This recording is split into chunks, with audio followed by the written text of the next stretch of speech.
From confusion to clarity, breaking free from workplace gaslighting. You may be surprised to see me right now because I normally don't go live during the week, but it's a special treat today. This is a noon live today as we talk about workplace gaslighting and a few other things. This is an experience where something is happening. You're like, is that me? Did I really hear that? Is that really my experience? And you get all up in your head like, did that really happen? So yes, it really did happen. So we're going to talk about gaslighting and sometimes how you might start self-gaslighting yourself in a situation.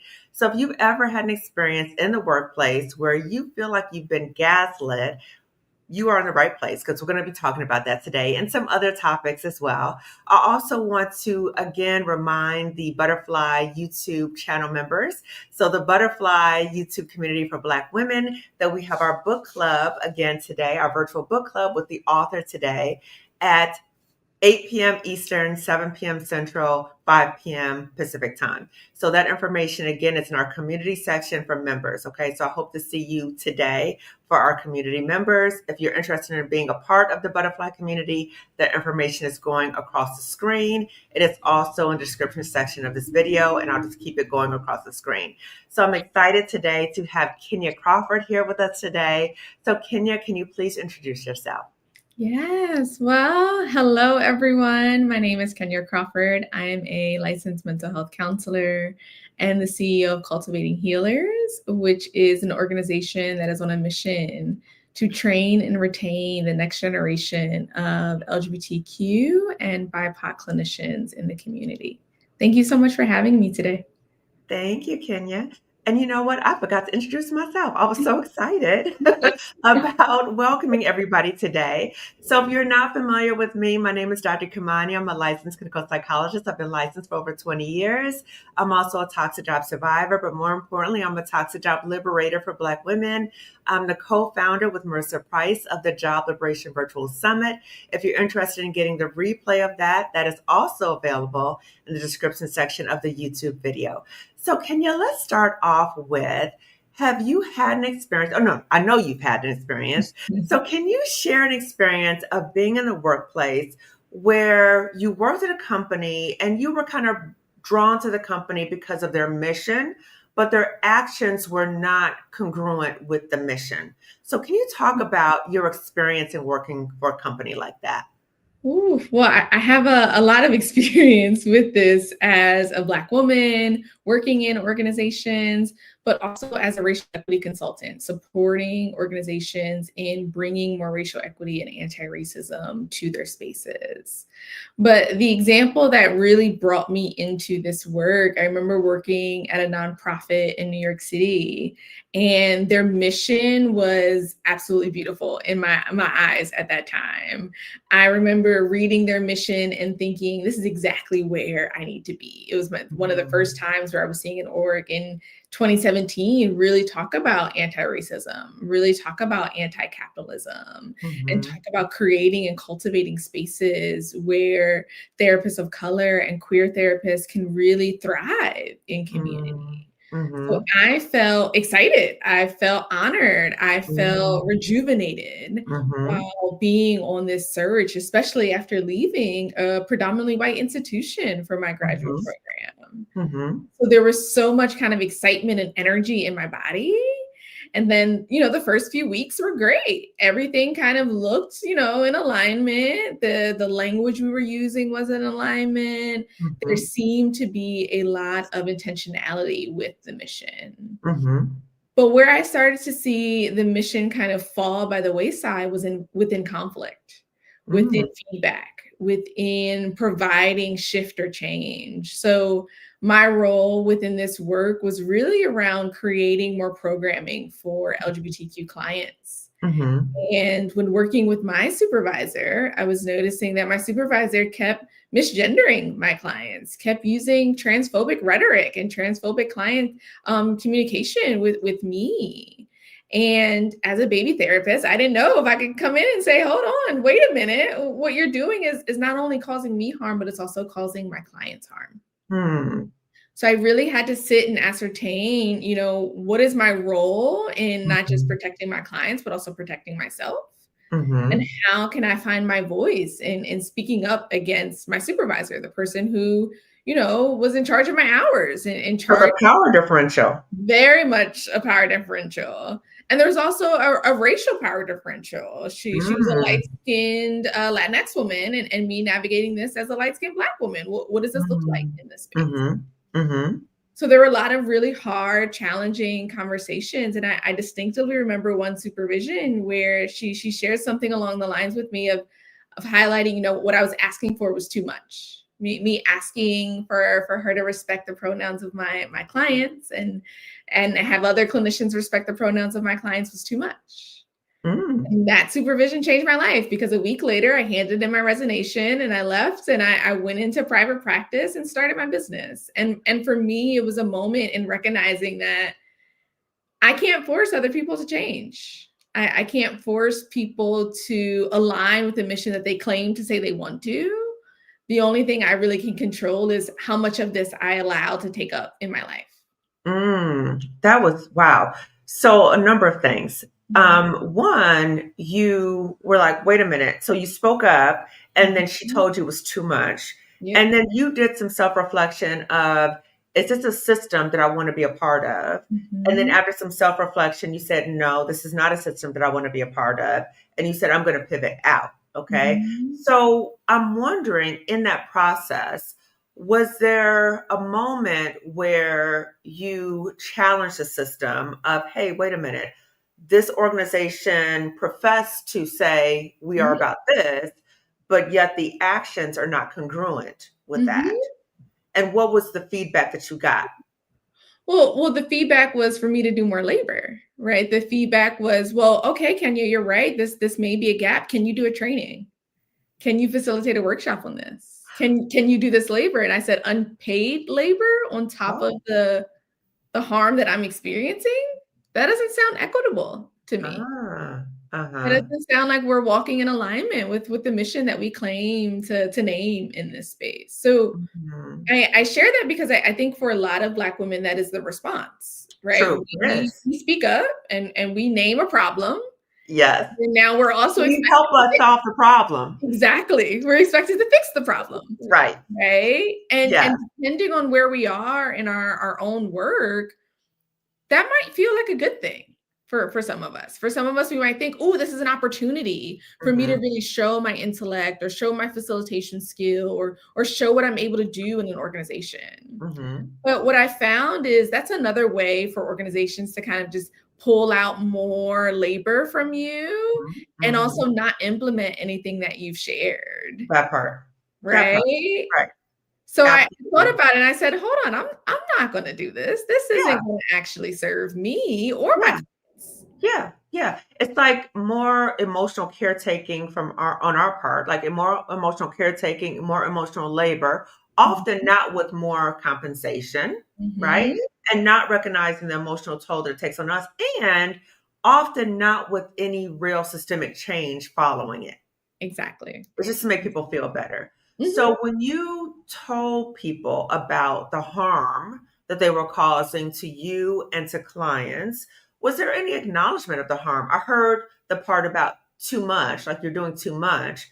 But I'm also curious Mhm. about the gaslighting part about when you brought to their attention, hey, you're Mhm. causing harm. Was there any acknowledgement of the harm, or was there some gaslighting Mhm. involved with that you're causing harm? Mhm.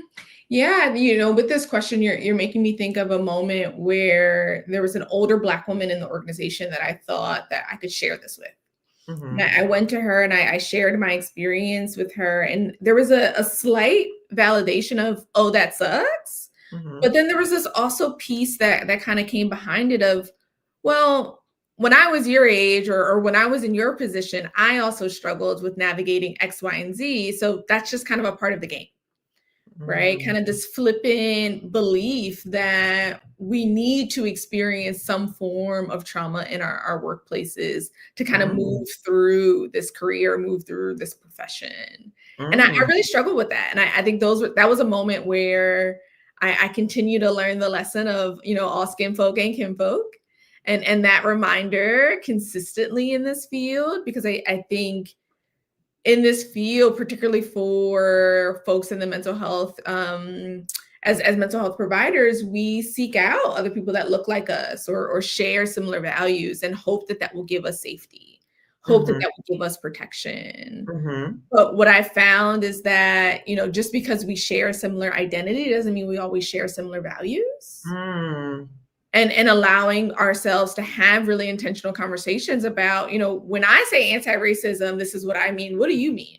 Are we working from similar definitions? Are we working from a similar value set? And what happens when we conflict? Right? Mm-hmm. What does Mm-hmm. conflict look like? How can we move through conflict in a way that is still equitable and caring of each other and respectful of each other? Mm-hmm. But also creating spaciousness to acknowledge that just because at one point it looked like this for you doesn't mean that it needs to look like this for me. Right. And I really try to ensure that, the next generation of healers behind me knows that I am open to change and we need to change in order to continue to change our field. Yeah. Yeah. And I see a comment just came in. OMG, you described the final 5 years or so of my prior career. I used to pride my ability to bring calm to chaos. I came to my senses. Yeah. Yeah. That's 5 years. That's a long time. So when I think about what you said, that sometimes I think there's a degree of trauma bonding sometimes that happens at jobs, particularly I think all jobs, but I think particularly in the mental health field, there's this degree of like trauma bonding. Like that's how it is. Like we're committed to our clients and this is just something we have to deal with. And, we just take it because we're just here for our clients. But can you talk a little bit more about how there was almost like a discounting of your experience of harm and your client's experience of harm, and how your colleague was like, yeah, that's kind of all kind of how we have to deal with, and how that was kind of like a dismissing in some ways of your experience. Yeah, sorry, I just started smiling because I see Dr. Williams in Yes, the hey, Dr. Williams. Yeah, I really appreciate this question because I think what it highlights is that for some folks who are trying to attempt to engage in this trauma bonding, there's a level of avoidance that is present for them, right? There's a level of disconnection, right? If I don't actually acknowledge the trauma that I experienced early on in my career, I don't have enough spaciousness to acknowledge yours because I'm not even acknowledging my own. Right. And when I come in and I'm saying, hold on, I'm not here to trauma bond with you. I'm not here to just say like, oh, it's supposed to be hard or this work is supposed to be brutal in a way. I'm actually highlighting like, no, let's find a new pathway forward. Yeah. Right. Let's find a new way forward because the way you've done it isn't working for you. Yeah. You can move with this level of avoidance. If Yeah. you can move with this level of kind of, dismissiveness for yourself and for others. Yeah. And I also want to think about, how irresponsible that is as healers. Right? If we are so disconnected from our own trauma, our own vicarious trauma, our own experiences, how can we really be present for the clients in front of us? That's so true. That's so true. Yeah. Yeah. And I was even thinking about, I was reaching for this other book, Post-Traumatic Slave Syndrome, Yes. which I've been rereading. And if you have not read this book, Post-Traumatic Slave Syndrome by Dr. Joy DeGruy, you need to read it. Okay. And it talks about ways that the residual impact of slavery is still impacting us because we have not healed from slavery. Okay. So when I think about what you just said, Kenya, it just made me think about the book. And it made me think about, as Black people, sometimes when negative things happen to us, we don't want to make too much of a wave, right? Like, oh, let's not cause too much tension. Let's not cause too much because we don't want to make people upset. We don't want to make people whatever. Let's just kind of just grin and bear it. I think it comes from our experiences of enslavement. And I don't think we recognize, in addition to not giving honor to how we're really feeling, so dehumanizing our condition, but not understanding why. Why is it that we do those types of things, right? So I want to go to the liberatory practice of you freeing yourself, right? You were like, this is not a system that I want to be a part of. So can we talk about before we talk about that, and then I want to shift to your experience as a clinician and working with Black women with gaslighting. So when you were there, can we talk a little bit about how you experience specifically the gaslighting and how you dealt with gaslighting in the workplace. And then I wanted to shift to how you liberated yourself because you were very intentional, like, this is not the place I want to be. So can we talk a little bit more about the specific gaslighting you experienced and how it impacted you at that workplace? Yeah, that's a really great question. I think about the way they use language in supervisions or team meetings, right? The terminology anti-racism or trauma-informed was only really used when it was beneficial for us, whether it's around funding, whether it's around getting new partnerships or creating new kind of connections in the community. Yet when I was challenging the action of some of the work that we were doing, when I was challenging the language that we're using kind of internally with each other, that was when I was getting well, that's not where we are. That's not what we can do, right? Or there was a lot of like blaming of systems, right? And don't get me wrong, as someone who looks at systems consistently, systems definitely need some blame. Absolutely. And we Absolutely. also need to acknowledge how the individuals within these systems are operating. Right. Right. So there was the blaming of systems. There's also the blaming of like capacity and funding limitations when we were talking about trainings or shifting policies. So the language was, well, we don't have the funding for this training. Yet funding was used for other projects, right? Or funding was used for opening new departments or hiring new individuals in C-suite positions or things like that. So we speak to priorities. The priorities, but the thing is with the priorities too is the transparency around priorities wasn't present. Like there wasn't that clarity of, okay, yes, I hear that this is a need for us. Maybe we can't prioritize it in Q4, but in Q1, when we do our annual planning, that's going to be at the top of the list. Right. So how can we work together in acknowledging this problem and get closer to a solution? But instead, there was this kind of dismissiveness and saying, well, it's too hard for us to do it, so we're just not going to touch it. And that was something that I wanted to continue to be a part of, nor was it something that I wanted to influence my training. Because again, this was one of my first roles outside of graduate school. I wanted to be incredibly intentional about where are the spaces that I'm occupying and who am I learning from? Who's challenging me and who's pushing me? Yeah. As a baby therapist, I'm doing all the pushing and I'm doing all the teaching. That's a problem. Right. Right. I want to be poured into so that I can continue to learn and grow. Yeah. Yeah. You know, it's so interesting because when you were talking, I had to like restrain myself. I was like, girl, me too. Yeah, I remember that. Oh, it was very hard. But what was so interesting what you were talking about, because I've noticed this pattern, not only in terms of my own experience, but I think so many other Black women is in these organizations, they often like kind of pride themselves on, oh, we're anti-racist. Oh, we're trauma informed. Oh, we all these, like almost like a badge of honor, right? But then when it comes to looking internally in terms of what they're doing, there's always like these barriers about, oh, we want to do these things, but we can't because of blah, blah, blah, blah, blah, right? These external things. But there's not an internal reflection on what are you actually doing internally? Are you perpetuating trauma within your organization, but you're so-called trauma informed, right? So you're saying you're trauma informed, but really how are you interacting with your own staff and with your own clients? But you're saying that you're trauma informed. And I always say to people, you have no idea what mental health professionals have to encounter many times in these organizations. And we're then tasked to provide mental health services to people, but you have no idea how many of us are being traumatized within these same organizations, right? These people who are so-called mental health professionals, and we're being traumatized, but then we're supposed to provide trauma-informed care. And so that is so rich, as my aunt would say, that's so rich that you're talking about. They purport, we're trauma-informed, we're anti-racist, but the lack of any self-reflection, any accountability, is just the external, right? Like, oh, we can't do this because of this. Okay. And I have thoughts. Yeah.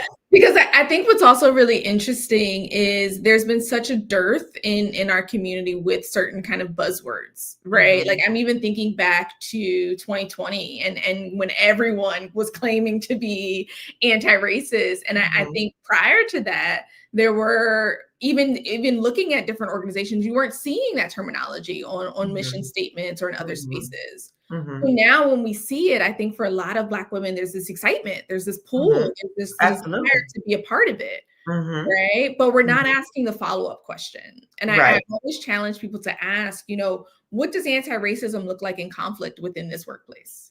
Can you give me 3 examples of ways in which you've used an anti-racist lens to Oh, move through conflict within your community, I like that. I right? like that. Yes. Because Yes. I want those acute examples. I don't want just, oh yeah, we try to hire folk of color. Oh, Great. we have a book club. We We got had a book everybody club. read We How to read Get this. Anti-Racist. And it's like, I love that you read, cool, but like, are you applying what you read? Right. Right? Exactly. I think that's the And problem. right. How are you applying it not only in terms of interactions, but how does that look in terms of policies, systems, and levels of accountability, right? Mhm. Because if it's just like some surface level stuff, but it doesn't translate to anything else where people are held accountable, it goes nowhere. I remember years ago, like when I first started my YouTube channel, which was actually born out of me being in a toxic job when I was still there.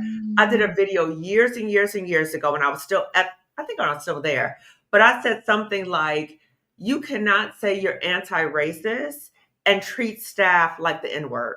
Mm. You cannot.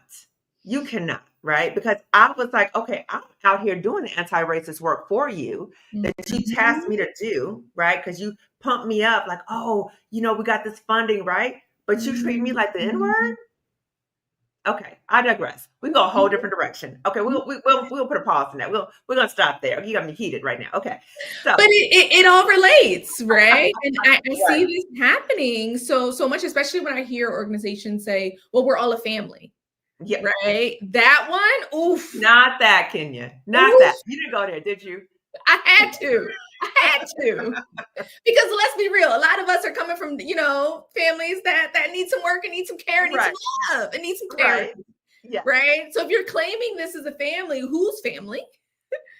Who's the matriarch of this family? Who has power and control in this familial dynamic? right, Right. And what does that really mean? Or I'll hear organizations say, we want folks who are comfortable working in a fast-paced environment. Right. And I feel like that's another way where we overlook burnout, we mm-hmm, overlook processing, we mm-hmm, overlook the work that takes time. mm-hmm, Right. To mm-hmm, make a decision from an anti-racist lens takes time and intentionality that a lot of mm-hmm, people don't want to cultivate and create the spaciousness for. right, Right. So how right, are we challenging ourselves even when we're hearing this terminology to say, hold on, I had someone on my team the other day and they kind of made a joke about it, like, oh, it just feels like a family whenever we talk about this. I said, no, no, no, no. I'm not your family member. At the end of the no, day, I sign your checks. yes, Okay. There's a difference here. yes, And I don't want this boundaries, family. Exactly. How yes, can I even model that yes. boundary with my team to ensure Yeah. that they're not having that expectation? Yes, very clear, very clear. I'm so glad you said that. So let's shift to liberatory practice, right? Because I want Black women to hear that we're able to liberate ourselves from toxic work environments, right? Because sometimes we feel like, particularly when we're like so this, like, oh my God, this organization believes in all these things, right? And we're so this Mhm. dream, right? And many times as Black women, we're so mission driven that we love the mission. We Mhm. love the commitment. We love the clients, right? So we're so dedicated. And so that makes it very hard for us to leave, even though we experience, like you just said, it was a disconnect from the mission, from the actions. And so Mhm. many Black women, like me, we experience this, but then we stay, right? We're like, no, okay, even though this is happening, I'll still stay, right? But for you, you were like, no, I've told them they're not changing. I'm out. Can you walk us through the process of you deciding to say, I'm out? And was there any fear involved? And if there was any fear involved, how did you address the fear? Because that's the biggest thing that keeps many Black women besides the mission connection, Mm-hmm. is the fear of, oh my God, how am I going to replace my income? What's going to happen to me? So can Mm-hmm. you walk us through that journey a little bit? Yeah. So I have to name and I have to be transparent. Fear is frequently a motivator for me. I hold a lot of capacity and tolerance for fear Hmm. because fear lets me know that I'm tap dancing on my courage and I'm tap Tap dancing dance on for my my courage. courage. I Yeah. love that. Okay. And that's just a personal kind of guiding point for the way that I work. And I share that because I was terrified when I handed in my resignation. I'm pretty sure my hands were shaking as I handed in the letter because, I also want to name too that I did this when I wasn't licensed, Oh, wow. right? I still needed hours. I Wow. still needed that supervision, right? But for me, it was a reminder that I'm not doing this work alone. Mm. Right, while I may be mission driven, I also Mhm. was already cultivating a community of other clinicians, of mentors who are already in the chat box, of other clinicians that were pouring into me that let me know that there are other ways to do this work, right? There Mhm. are other ways to be mission driven. And Mhm. I really appreciate you acknowledging that for a lot of Black women, we stay in these spaces because we're mission driven. Mhm. But I challenge that sometimes with my coaching clients Mm. because what I hear from that is you're mission driven, but you're also not allowing yourself to actually walk in your mission because you're so burnt out within this organization. Mm. Right? I'm not giving good care if I'm seeing 35 clients in a week, That's even true. if I'm mission driven. That's true. Right? I'm not actually able to tap into my purpose or to my gifts and actually share them with my clients because I'm healing the gaslighting that just happened in that team meeting. Mm. I'm healing the racial trauma from the supervisor Mhm. that I was with. Mhm. Right? I'm distracted because I'm just trying to stay afloat within an organization that doesn't value me. What would it look like for me to leave and cultivate a space of value that actually pours into my needs? Mm. So, one of the ways in which I did that to ensure that my work would be accessible was cultivating an anti oppressive rate structure for my clients. What would it look like for my different clientele to pay different rates so that it is accessible to different people? Mm. So I have my clients complete a questionnaire of roughly 10 questions, really getting curious about their relationship to their financial privilege. And then that informs what their rate is, Wow. whether it's from reparations, which is much lower, all the way up to redistribution, which is much Oh, higher. I've never heard of something like that before. Okay, I'll share it with you afterwards. please And what do. I found in using this scale is I've had some clients who started out at reparations, maybe paying $50, $60 for a session, and have Mhm. moved up to my redistribution after getting that pay raise, after changing their jobs. And they say to me, well, Kenya, I wouldn't have been here without this scale. I want to pour back into your practice, pour back into your community so that this can Mm. open up another slot for someone who needs a lower. That is absolutely wow. Mhm. Wow. I love it. I love it. I love it. And somebody said, tap dancing on our courage and what else? So I love that quote. I love that quote, Thank right? Can you. you elaborate on that quote a little bit more? Like, how did Yeah. that come to be? And does it relate to anything else too? Absolutely. So when I think about the moments where I've been the most fearful professionally, right? I'm not talking about, physical violence or anything of such. Mhm, mhm. Professionally, it's been moments where I needed to take a leap, but I stopped doing so because of someone else's projected fear upon me, Mm. right? Whether it's standing up in front of a room and really calling something out, or really having a tough conversation with a community member, or doing something that really is actually requiring courage of me, but I think it's fear, right? Mm. And I'm allowing myself to say, hold on, what would it look like for me to stand on the shoulders of my ancestors and use my voice to cultivate the change that I claim I want to see?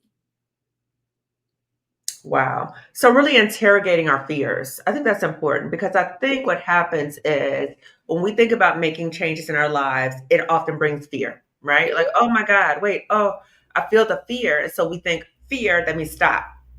But what we're talking about is acknowledge the fear. That's a normal reaction. Okay. But Absolutely. lean into it, interrogate it, don't avoid it. Because Mhm. when we avoid it, that keeps us stuck and we just Mhm. stay in a situation that's often harmful to us. But Mhm. interrogate the fear, right? So, what I'm curious about, Kenya, is sometimes when we're in harmful, negative situations, particularly like when we had a dream about something or somebody promised us something and we're disappointed, sometimes we can become Mhm. disillusioned and we can become jaded, right? Some people can become so jaded that they're like, I'm done with the mental health field. I'm going in a whole different direction. Okay. Mhm. How did that experience, how did you rechannel that experience to you not becoming jaded and to Mhm. you pivoting? And what did you pivot to? Mm. That's a really good question. And I hold a certain level of like compassion and empathy for any clinician that has made that decision to leave the field.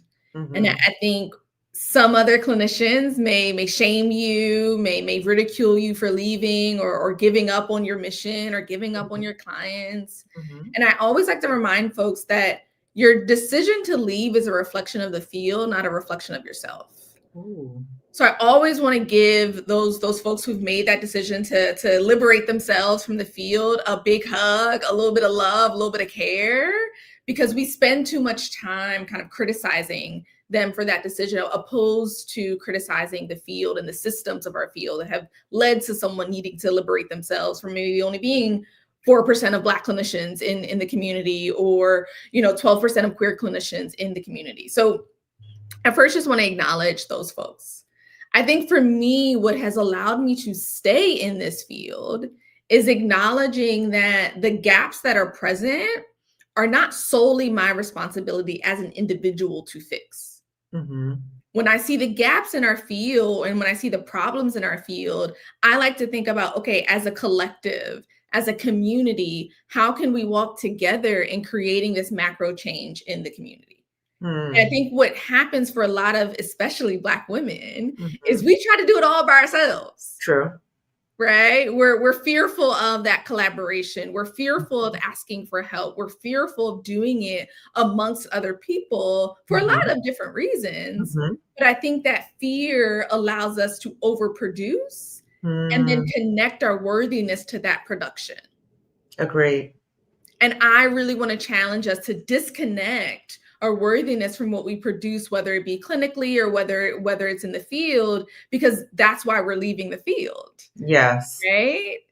So I would really argue that creating that liberatory practice for ourselves and really being honest about our limits in this field will allow us to stay much longer if that's what you genuinely choose to do. It's okay to leave. It's okay to pivot. Hmm. It's okay to change. I did Hmm. it, right? And Yeah. so many other of us have done the same. Yeah, yeah, yeah. So it reminds me of the conversation I actually had with Dr. Wendy Williams, who is the incoming president for the American Psychological Association.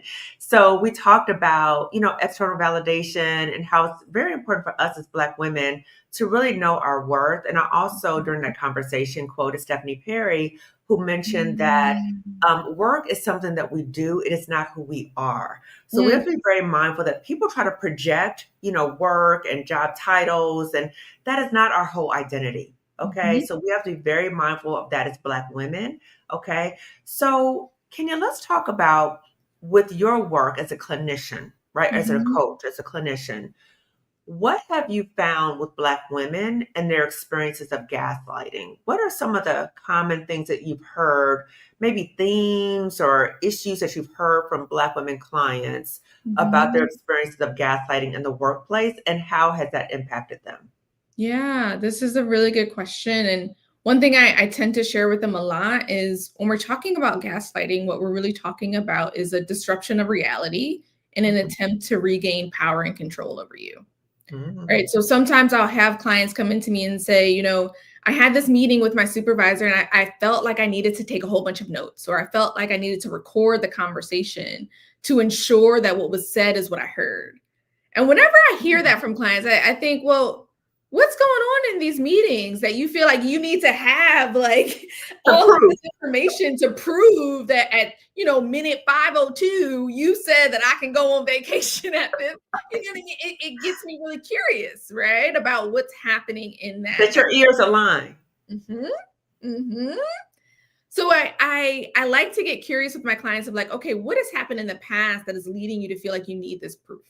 Mm-hmm. And I find that when we're working and talking about gaslighting in the workplace is very different than maybe gaslighting in a romantic relationship or a familial relationship. Mm-hmm. Because the gaslighting that they're experiencing and the lack of power and control that they're experiencing in the workplace has a direct correlation to other spaces of their life, including their health.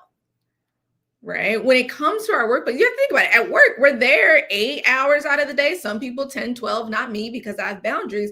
But for a lot of people, you're there for a long period of time. Right. Right. And in that time, if you're navigating and experiencing this consistent gaslighting, that is also connected to your financial well-being, connected to your emotional well-being, connected to your physical health. Because we know that for many of us, our employers hold our insurance. Isn't that terrible? Yes. It's horrific. And that is why I know of so many clients who have chosen to stay at their toxic workplaces because they're like, I need health insurance, Kenya. Yeah. I have a chronic illness. I need health insurance. Right. The job is making you sick or sicker, but you're staying at the job that's making you sick or sicker for the health insurance. Yeah. Yeah. So it's a conflict for sure, because here I am, I'm coming in and I'm like, okay, let's explore what it would look like to transition out of this space. And then I have to also confront the reality of, what was it? 300,000 Black women have been let go this year. Yeah. Like, the job I think the number's approaching like 400,000 now. It's absolutely horrific. Yeah. Right. So I also have to be really attuned to listening to how systemic oppression is directly impacting my Black clients, my Black women, the Black queer women that I'm working with. Right. But also, how can we get really creative around other forms of care for you? Right. As I'm working with you, if I'm consistently hearing this harm happening, I want to start talking to my clients about FMLA. I want to start talking about my clients about getting really creative about what rest and restoration looks like for you. And I don't just mean sleeping 8 hours a night. I mean resting your body and your system and your nervous system after being in this space for 8 to 12 hours a day. So those are some of the things that I'm really seeing in my clients today. Yeah. So kind of like naming what's happening. So reality testing, like, hey, let's really look into this. If you feel the need to record, like, let's think about what that is about, like, and naming it, right? Like, that's kind of unusual that you would feel the need to do that. And then let's explore what some options might be for you, right? And also, can we talk a little bit more too about, given the climate of what's happening right now, given that we are all aware, and I call it like vicarious traumatization right now, because I'm definitely feeling it, because I know that some of my clients have lost their jobs, and just hearing constantly about how many Black women are losing their jobs, the weight of that, like the sadness, the collective sadness, the collective grief of hearing about so many Black women losing their jobs, and the anxiety, how that impacts, let's say, Black women who are currently in toxic jobs, who are experiencing gaslighting and thinking about their options. So they may want to leave, but now they're looking at like the job market. They're thinking about, oh my God, all these other Black women are losing their jobs. How does that factor in terms of when we think about talking to them about different options? Yeah, that's a really great question, because what I hear in that is some of my clients will use comparison as a way to invalidate their experiences of trauma in the workplace. Right? They'll say, well, yeah, I had this really kind of traumatic conversation with the manager, but at least I'm employed, unlike my friend. Right? Or at least I'm getting a check every 2 weeks. Right? And there's this kind of like comparison as a way to reject their validation, reject their processing of this experience. And I really have to slow it down for some of my clients and say, hold on, Yeah, it could be worse financially in this particular way, but what we're not going to do is ignore this emotional trauma that just happened in your meeting 3 hours ago. Right, Right? right. We can hold the nuance and we can hold space for both. But I think when I'm talking to clients, particularly around making that decision to maybe transition or find other forms of employment, I think I want to acknowledge for them that it may not happen overnight. And in Mhm, this phase, in this chapter, what mhm, can we do to divest the amount of trauma and the amount of impact your job is having on you on a day to day? mm, Right, because like you shared earlier, I think for a lot of Black women, we hold our roles, we hold our licensures, we hold our positions as a part of our identities. right. That's the first thing we say, right? Well, I'm Mhm, I'm a therapist, I'm a right, psychologist, I'm this, I'm that. And it's like, well, hold on, who are you? right. Who are you outside of these licensures? Who are you outside of this degree? And how Mhm, can we actually use that to guide what your life looks like? What your mhm, life looks like outside of this work, on the weekends, in your mhm, evening, in your day to day, mhm, right? So really allowing folks to like get back to themselves. mhm. And then I find that once we've done a little bit more of that work, there's a bit more capacity and spaciousness to ideate around what do you actually want next? Mm, What form of labor do you want to engage in? Is it still this field or is it something else? Maybe there's another creative passion that you're curious about, but we can't tap into that creativity if we're in a consistent state of trauma, survival, and harm. yeah, yeah. And I'm wondering too, because what I hear you talking about too is, kind of mitigating kind of the toxic stress of the job, right? Day to Mhm, day. And also thinking about like future planning, right? So maybe like right now you're not thinking about leaving the job, but start planning mhm, for like in the future, like what are mhm, the small steps you can take to start planning for when you might want to leave so that when you're mhm, ready to go, you're leaving on your own terms. The other mhm, thing that I think what's happening is there's almost like this. I don't want to diagnose like a delusional type of thing, right? But it's mhm, almost like this false sense of safety, right? Like, well, mhm, at least I'm gonna check. Well, at least I still have a job. But mhm, what I want people to understand is no job is really safe right now. mhm, Right? So just seeing how many Black women have been just like, they come to job one day and their badge doesn't work, right? Or just like, boom, they had no idea what was going to happen. So there's mhm, almost like this false sense of security that, like, oh, well, I'm getting a job. No, sis. I think that everybody right now mhm. needs to really have some backup plans in order. But I think it's almost like this false sense of security. But what are your thoughts about that? Like this false sense of like, well, at least I got this. Well, at least I got that. But I don't really feel that sense of security. I think that all of us need to have some type of backup plans at this point. Mhm, mhm. Yeah, I'm definitely pro backup plan. I'm definitely pro. I know some folks have referred to like their emergency savings as, I'm not gonna curse on here, but you savings.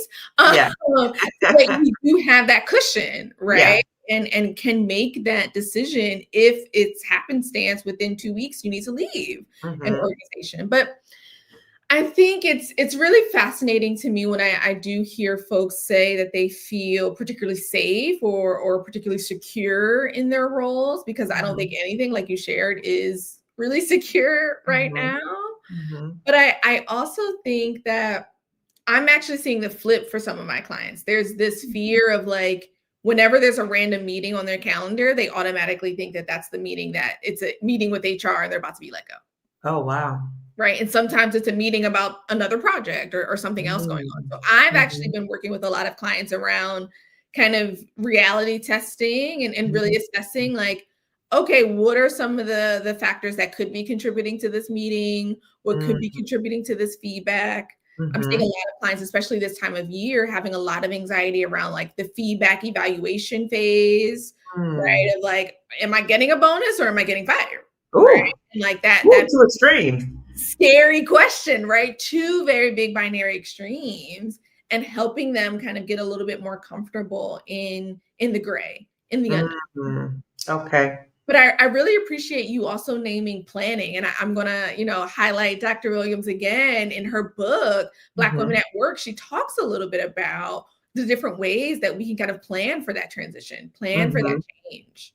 Mhm. Because I'm a Capricorn. I love a good plan. I love a good strategy, right? Having that plan allows us to maybe take more risks more strategically that allow Mhm. us to align with what our passion or our purpose can be. So Mhm. whether it's putting some money aside or having more kind of conversations, informational interviews with different people in different organizations or different spaces, but always kind of I'm someone, even though I am not on the job market at all, I love looking at jobs. I love looking at job descriptions Wow.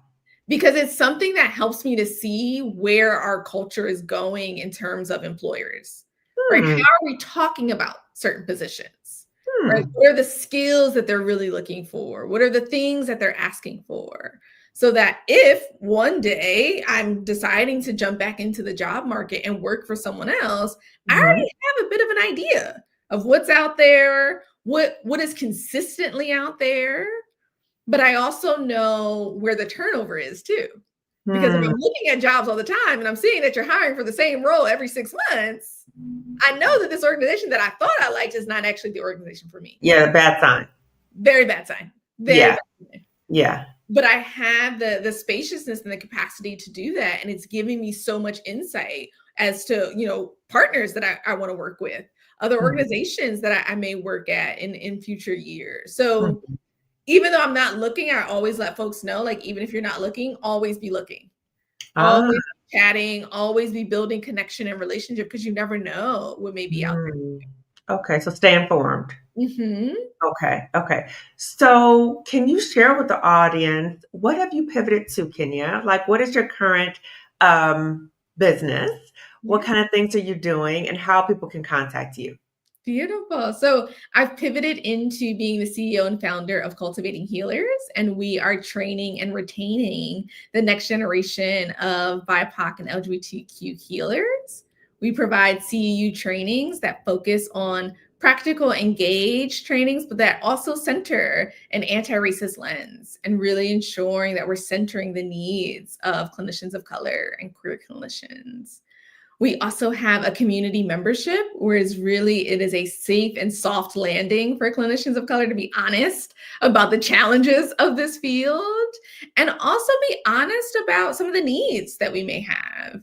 Whether it's about talking about the struggles of insurance to navigating the language with some of our policies, or even just I had someone post 5 minutes before jumping into here, hey, y'all, I made a new website. Can somebody look at it, right? Like just being able to have that community of feedback, of encouragement, and of care has really been so supportive for me, but also for our community members.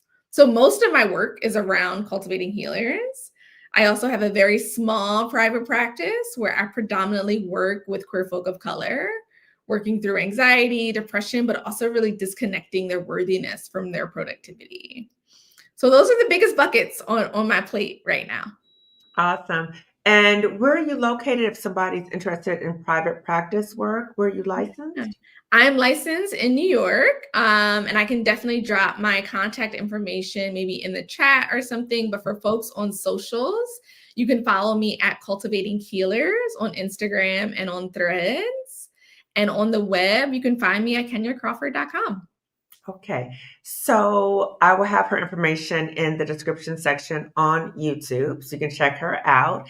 And as we're winding down, Kenya, before we read the community chat, what I'm thinking about is two things. One is if there's a Black woman watching right now, because you Mhm. mentioned something, and I wanted to follow up on this.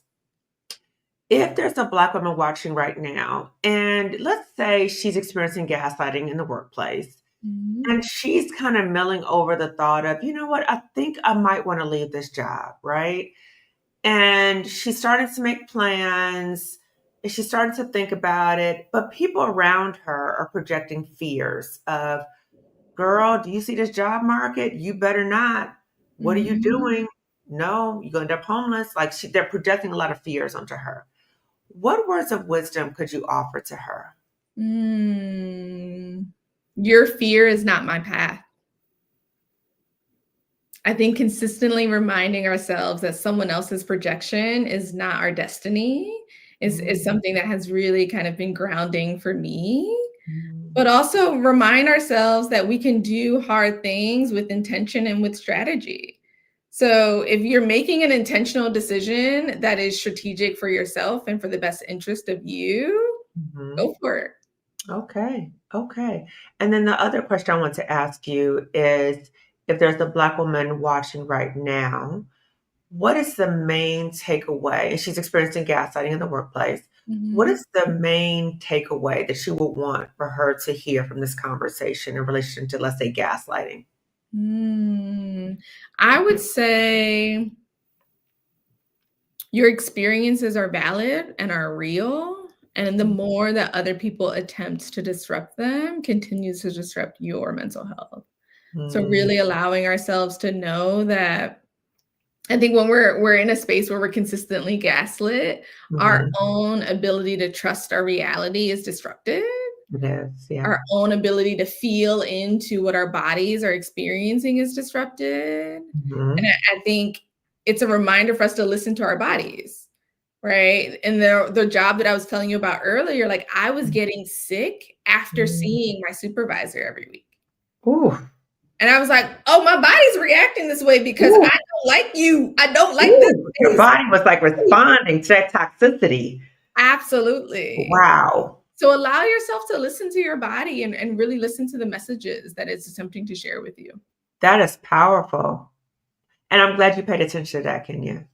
Thank you. Yes, yes, yes. Okay. So I'm going to read the community chat and then we're going to start winding down. So this is from Dr. Wendy Williams. So wonderful to witness the two of you hold this Mhm. conversation. So glad Kenya left that situation. Our field is better for it. I agree too. Because I think about Kenya, by you leaving that situation, look how much you've prospered and look Mhm. how much you're doing now in terms of training people, holding space for community, for so many therapists, coaching, Mhm. therapy, all those things that you wouldn't have done if you would have stayed, well, maybe not have done if you would have stayed with that organization, Absolutely. right? So Absolutely. all the post-traumatic growth that you experienced after leaving. So Mhm. even though we never want these things to happen to us, it's amazing what happens when, as a result of these experiences, right? When we're able to rechannel the energy and the lessons learned, right? And I think about like Mhm. me being a toxic job, and I always say, I never would have had a YouTube channel if I didn't go through that stuff at that Mm-mm. toxic job. So, it's amazing. It's absolutely amazing. I hear you on the that's not what we do. I would leave every meeting feeling ignored, disenfranchised, and Mm. disregarded. And the looks they would give me, especially my direct supervisor when I spoke, it's like they expected me to just not participate or give any input, like I'm some child in the corner listening to their adults talk. How dehumanizing and demeaning, right? But I bet that they expect you to do the work, Mhm. right? So yeah, I hear you. They don't want to admit that these are not problems that are a priority to solve. They know how to use language to justify their existence. Agreed. Agreed. Mhm. Let's see. Okay. So I hope everyone watching this, if you are experiencing gaslighting, that you felt that you were heard in this conversation, that you felt like we understand what you're going through because we have both experienced that. We both experienced that feeling of, did that just happen? Right? And like, what's happening here? And the importance of us having open conversations about that, because if we don't do that, the danger is that you might start self gaslighting yourself. And when you start self gaslighting yourself, the problem is that you start saying, oh, that was just me. Or maybe I just need to take notes every time or record every time because I don't hear things properly, or there's something wrong with me, or I'm not paying attention, right? That's an issue. So when you recognize that maybe you're doing that, therapy is very important because you're able to talk to a therapist about what happened. And just like Kenya said, a good therapist is able to hear what's happening, and a good therapist will be able to say, let's be curious about that, right? Let's think Mhm. about why is it that you feel like you need to always take notes? What is it that's happening that now you're starting to question yourself? Now you're questioning your self-worth, okay? So having a safe space where you're able to process that is very important. Also, as I've said before, and I will say it again, please Please, please, please do not reality test with your coworkers or anybody at your job, okay? That is not a safe place for you to do that. You need to have a safe, objective place for you to honestly talk about what is happening to you, okay? If you start talking about people at the job, you never know where that information is going to go, okay? I'm just telling you from experience, okay? Because I don't want what happened to me to happen to you, okay?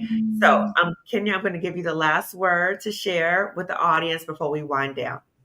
Wow. Well, thank you so much for welcoming me into your community. I hope every Black woman who is listening to this, who is tuning in, whether it's live or coming after, has really felt seen, but has also felt held by this conversation. Because I think we all need a little bit more care and a little bit more love and witnessing. So I hope you experienced that today, and I hope that you continue on your journey of liberating yourself from this toxic work environment. Agreed, agreed. So, everyone, thank you so much for watching. If you are a member of the Butterfly YouTube community for Black women, I will see you a little later for our virtual book club. I'm looking forward to talking to you with the author today. Again, if you want to be a member of the community, the information is going across the screen. It is also in the description section of this video. Please check out Kenya Crawford. Her information will also be in the YouTube description section of this video. If you haven't already given this video a thumbs up, please do so. If you haven't already subscribed to my channel, please do so as well. And share this video with at least 2 other Black women. Okay, so I will see you all later. Take care, everyone. Bye. Bye, y'all.